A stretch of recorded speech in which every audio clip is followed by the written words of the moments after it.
The long-standing NFL sack record has finally been broken by the likeliest of candidates, Myles Garrett. And Garrett did it in poetic fashion. The Bengals faced first down 5 points with about 5 minutes remaining in the regular season. Garrett lined up opposite the left tackle, timed the snap perfectly. His movement across the line of scrimmage and into the offensive backfield was nearly parallel with that of the ball. He bent into the pocket to meet Joe Burrow as he reached the depth of his dropback, and out of fear of being crushed by Garrett, Burrow hit the turf. The first step is the most important element of any pass rush rep, and it's the area in which Garrett most separates himself from the field. Next Gen Stats tracks the time it takes for defensive linemen to cross the line of scrimmage, and Garrett's get-off of under a quarter of a second on this sack was the fastest on any sack recorded this season. His average get-off of 0.7 seconds this season was the quickest in the league. That makes this the 5th year in a row in which Garrett finished the regular season with the fastest get-off among qualifiers. Anything under 0.8 of a second is considered elite, and most of the pass rushers who find themselves in that elite first step category are significantly smaller than Garrett. He's not only the most explosive, but also one of the biggest, strongest, and most flexible at his position in the league. And as he's gained experience, Garrett has refined his technique to produce without relying exclusively on his athleticism. Most of Garrett's pass rush wins still look like the one that broke the sack record, but you also see reps like this one from back in Week 1 against Cincinnati, where he wins with technique. He's lined up on the right side of your screen, opposite Bengals left tackle Orlando Brown, and takes an inside path to the ball in order to make this look like a stunt to Brown. When Garrett takes that final inside jab step, you can see Brown's focus shift to Malik Collins, the defensive tackle, to the inside, because Brown is expecting to get picked by Collins as Garrett loops around to the inside. But there is no stunt here. When Brown's eyes shift to Collins, Garrett smells blood. He knocks Brown back with a hard punch to his chest and drives him right into Joe Burrow. Brown's chest was only so open and he was only so off balance because Garrett's post-snap movement simulated that of a stunt. The combination of plays like this, where Garrett relies on his experience to win, along with the plays like the first one I showed you where he wins with pure speed and bend, are what make him the best player in football. That has been the case for a while now. Those of us who watch him play have known for a long time that there is nobody more dominant off the edge than Garrett, and nobody more dominant at any position now that Aaron Donald has retired.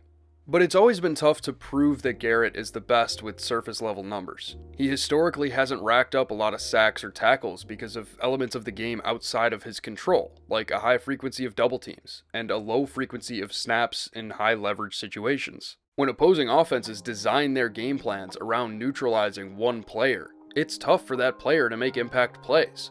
This year was no different. You can point to the additions of Malik Collins and Mason Graham on Cleveland's defensive line as reasons for why Garrett's sack numbers finally matched the eye test, but he was still double-teamed at the highest rate in the league among qualifying edge defenders through Week 17 per Pro Football Focus. Additional talent on Cleveland's defensive line didn't stop opposing offenses from doubling him on over 55% of dropbacks and chipping him on nearly 25% of dropbacks. He's so used to fighting through multiple pass protectors that he's become great at winning multiple matchups within one rep.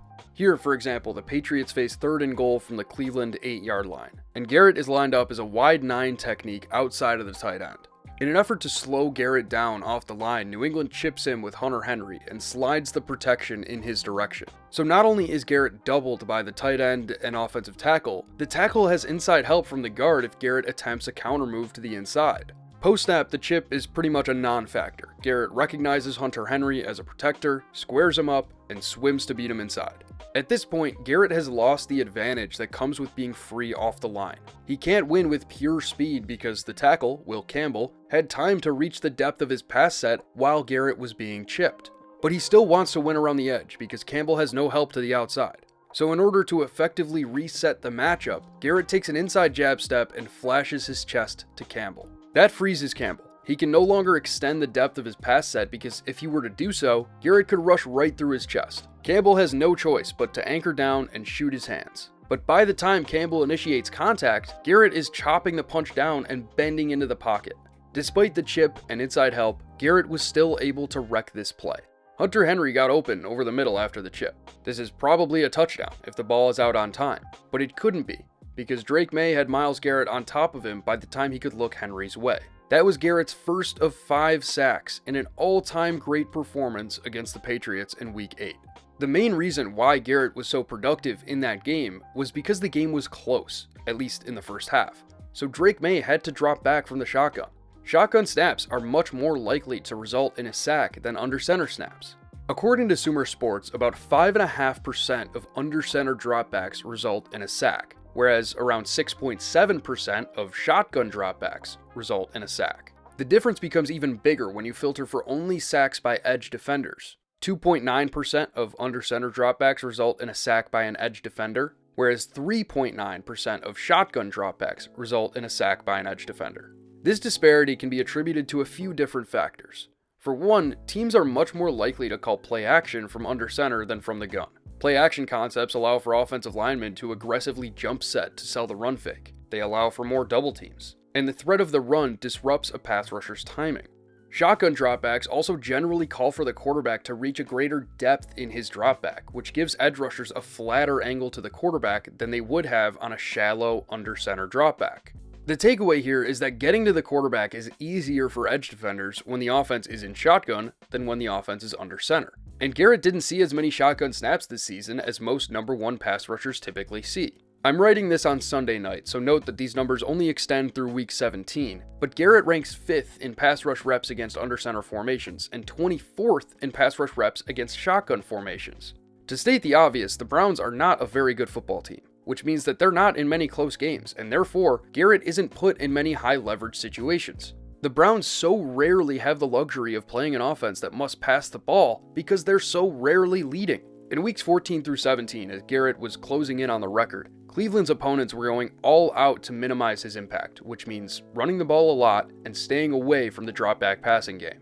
According to Pro Football Focus, just 47 of Garrett's 118 pass rush reps across that span were against true pass sets, which exclude play-action passes, screen passes, and designed rollouts. In that span, he ranked 11th in total pass rush snaps, but 50th in pass rush snaps against true pass sets. Now, Cincinnati lives in the shotgun. They barely go under center. So this Week 18 matchup gave Garrett a very good chance to break the record. He had a couple of pass rush wins in the first 3 quarters of the game, but Burrow just refused to hold on to the ball. Browns defensive coordinator Jim Schwartz made his last-ditch effort to get Myles to 23, which was on this 3rd down with just under 6 minutes left in the 4th quarter. Schwartz pulled Garrett off the line of scrimmage and put him at middle linebacker to run this awesome blitz that sent everybody on the line on slanted rushes so that Garrett could loop around behind them for a one-on-one matchup with the back. The rush plan worked, but the middle of the field was empty because, of course, a 275-pound defensive lineman was at middle linebacker.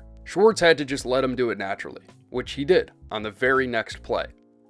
To make a long story short, Garrett had few quality opportunities to create sacks this season relative to his peers, and yet he outperformed all of them by a mile, because that's just the kind of player he is. Once in a generation. The best pass rusher I have ever seen and probably will ever see.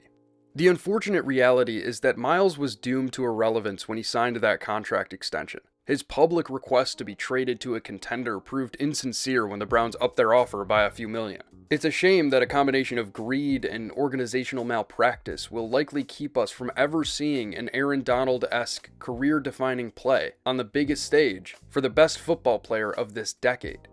Despite the bleakness of Garrett's future, he has achieved the greatest individual honor available to an NFL pass rusher, and his record of 23 sacks is likely to stand for a very long time.